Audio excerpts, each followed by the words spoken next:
Hello guys, അപ്പോൾ നമ്മുടെ ചാനലിലെ ആദ്യത്തെ വീഡിയോ ആണ് ഈ പറയാൻ പോകുന്നത്. ആദ്യത്തെ വീഡിയോ എന്ന് പറയാൻ നമ്മളൊരു കിഡിലെ ഫോർമേഷനായിട്ടാണ് വന്നേക്കുന്നത്. നമുക്ക് എങ്ങനെ വേണേലും അറ്റാക്കിങ്ങും അതുപോലെ തന്നെ നന്നായിട്ട് ഡിഫെൻസും ചെയ്യാൻ പറ്റുന്ന ഒരു കിഡിലെ ഫോർമേഷൻ തന്നെയാണ്. അറ്റാക്കിങ്ങും ഒരുപോലെ തന്നെ നമുക്ക് കിട്ടുന്നതാണ്. ഏത് വമ്പൻ ടീമിനെ നമുക്ക് നല്ല സുഖമായിട്ട് അടിച്ച് ഉറക്കാൻ പറ്റുന്ന ഒരു കിഡിലെ ഫോർമേഷനാണ്. അതുപോലെ തന്നെ നല്ല വിങ് കളിക്കുന്ന പ്ലേയേഴ്സ് കാണും, അവർക്കും നന്നായിട്ട് കളിക്കാൻ പറ്റുന്നൊരു കിഡിലെ ഫോർമേഷൻ തന്നെയാണ് ഇവിടെ കൊണ്ടുവന്നിരിക്കുന്നത്. നമുക്ക് അപ്പോൾ ഫോർമേഷനിലേക്ക് പോവാം. ഫോർമേഷൻ എന്ന് പറഞ്ഞാൽ അതുകൊണ്ട് ഇതാണ് നമ്മുടെ ഫോർമേഷൻ. അത് നമുക്ക് സ്ക്വാഡ് അങ്ങ് ബിൽഡ് ചെയ്യാം.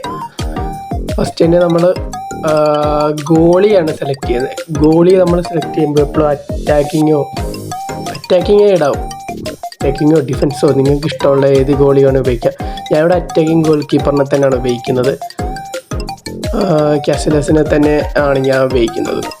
അതുപോലെ തന്നെ കാനവാരോനെ തന്നെയാണ്, ഡെസ്ട്രോയർ കാനവാരോ തന്നെയാണ് ഞാൻ ചൂസ് ചെയ്യുന്നത്. അതുപോലെ തന്നെ ബിൽഡപ്പ് ബെക്കംബാറിനെ തന്നെയാണ്, ബിൽഡപ്പ് കളിക്കുന്ന ഒരു പ്ലെയറിനെ തന്നെയാണ് ഞാൻ ഡിഫൻസ് വെക്കുന്നത്. അതുപോലെ തന്നെ ലെഫ്റ്റ് ബാക്ക് എൻ്റെ കോസ്റ്റ തന്നെയാണ് ഞാൻ വെക്കുന്നത്. അത് ഡിഫൻസീവ് ഫോൾ ബാക്ക് തന്നെ വേണം. അതുപോലെ തന്നെ നിങ്ങൾ റൈറ്റ് ബാക്ക് കളിക്കുമ്പോൾ എപ്പോഴും നോക്കേണ്ടത് ഈ ഫോർമേഷന് വേണ്ടത് ഫുൾ ബാക്ക് ഫിനിഷർ തന്നെയാണ്. അത് ഞാൻ എൻ്റെ ഒരു ഇഷ്ടത്തിന് വെച്ചാണ്. നിങ്ങൾക്ക് ഏത് പ്ലെയറിനെ വേണമെങ്കിൽ വെക്കാം. ഞാൻ അലക്സാണ്ടർ ആർണോൾഡിനെ തന്നെയാണ് ചൂസ് ചെയ്യുന്നത്, കാരണം നല്ല പെർഫോമൻസ് എനിക്ക് തരുന്നുണ്ട്. അതുകൊണ്ട് തന്നെ ഞാൻ അലക്സാണ്ടർ ആർണോൾഡിനെ തന്നെയാണ് വെക്കുന്നത്. അടുത്തിനി നമ്മൾ ഇമ്പോർട്ടൻ്റ് ആയിട്ട് നോക്കേണ്ടത് വേറെ ഡിഫൻസീവ് മിഡ്ഫീൽഡർ, ഒരു സെൻട്രൽ മിഡ്ഫീൽഡർ, അതാണ് നമ്മൾ നോക്കേണ്ടത്. ഞാൻ സെൻട്രൽ മിഡ്ഫീൽഡറായിട്ട് വെക്കാൻ പോകുന്നത് എൻ്റെ കിമ്മിച്ചിനെ തന്നെയാണ്.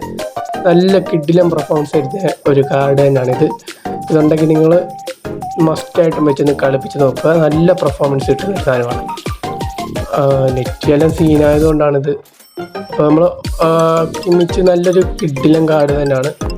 അതുപോലെ തന്നെ അടുത്തത് നമ്മൾ ഡിഫൻസീവ് മിഡ്ഫീൽഡർ തന്നെയാണ് വെക്കുന്നത്. അത് ഞാൻ എൻ്റെ ഒരു ഇതിൽ ഈ റൈസിനെ തന്നെയാണ് ഞാൻ വെക്കുന്നത്, കാരണം അത് ബോക്സ് ടു ബോക്സ് തന്നെയാണ്. നന്നായിട്ട് കയറി കളിക്കാത്തതുകൊണ്ട് ഡിഫൻസ് നല്ല പക്കയായിട്ട് നോക്കും.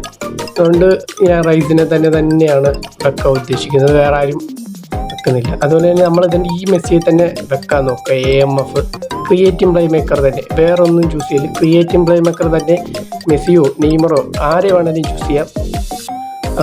ആ മെസ്സി തന്നെ ആയിരിക്കും എനിക്ക് ബെറ്റർ, കളിച്ചിട്ട് എനിക്കൊരു ബെറ്റർ ആയിട്ട് തോന്നി. അത് കഴിഞ്ഞ് നമ്മൾ left wing right wing goal പൗച്ചറിനെ തന്നെ വെക്കാൻ നോക്കുക, അല്ലാതെ വേറൊന്നും നോക്കില്ല.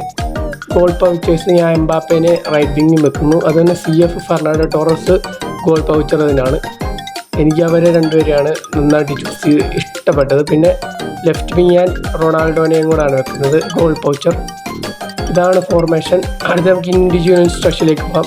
ഞാൻ ഫസ്റ്റ് അറ്റാക്കിങ് ആങ്കറിങ് ഫെർണാണ്ടോ ടോറസിനെയാണ് വെക്കുന്നത്. അതുപോലെ തന്നെ കൗണ്ടർ ടാർഗറ്റ് ഒന്ന് ഫെർണാണ്ടോ ടോറസിനെയും, പിന്നെ എനിക്കിഷ്ടമുള്ള ലെഫ്റ്റോ റൈറ്റ് വിങ് ഫോർവേഡിനെയോ കൗണ്ടർ ടാർഗറ്റായിട്ട് എടുത്ത് വെക്കുന്നതാണ്. അപ്പോൾ ഇതാണ് നമ്മുടെ ഫോർമേഷൻ. നിങ്ങൾ കളിച്ച് നോക്കിയിട്ട് അഭിപ്രായം പറയുക.